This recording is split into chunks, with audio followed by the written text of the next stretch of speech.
In this module of Chapter 2 on life tables, Module 2.3, I will cover life table censoring, a problem concerned with missing data. I'll describe this issue using an example of a hypothetical experiment involving Drosophila fruit flies surviving over 6 time epochs. Suppose we start with 100 individuals. However, right off the bat, 5 flies escape. So 95, not 100 flies are at risk of dying. We observed that 9 died the first epoch.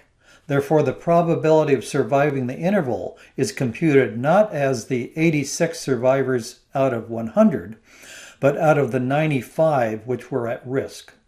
The data on the escaped flies is missing. This is the essence of the censoring concept. So here I go over a step-by-step method for constructing a survival schedule for a cohort subject to censoring. It's as described based on Kaplan-Meier publication in 1958. It's called the Kaplan-Meier method.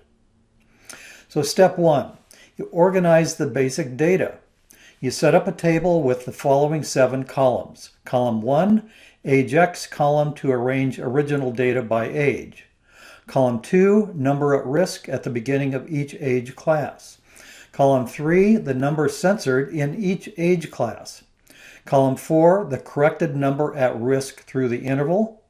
Column 5, the number dying at the end of each interval. Column 6, the fraction surviving the interval. And column 7, the censoring corrected cohort survival.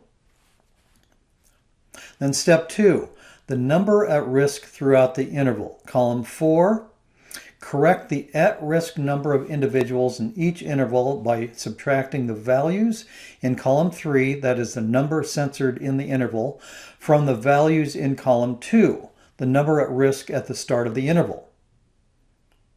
Then insert in column 4 the at-risk throughout the interval. For example, age interval 2 to 3, there are 57 alive at the start of the interval and 1 individual censored, leaving 56 at risk. Step 3, number that survived the interval. This number is computed as the number at risk, that is column 4, minus the number who died, that's column 5. This number is inserted in column 2, the number alive at the start of the next interval. For example, 56 at risk minus the 14 that died equal 42 gives the number of at-risk individuals surviving the interval 2 to 3. That is in column 2. Step 4, fraction surviving interval. This number is computed as the difference between the number at risk in column 4 and the number who died in column 5 divided by the original number at risk, as in column 4. For example, 95 minus 9 equal 86. That is the number of at-risk individuals surviving the interval 0 to 1.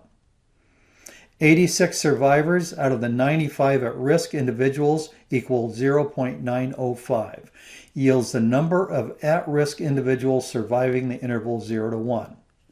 Step 5 is repeat steps 2 to 4 to complete column 6.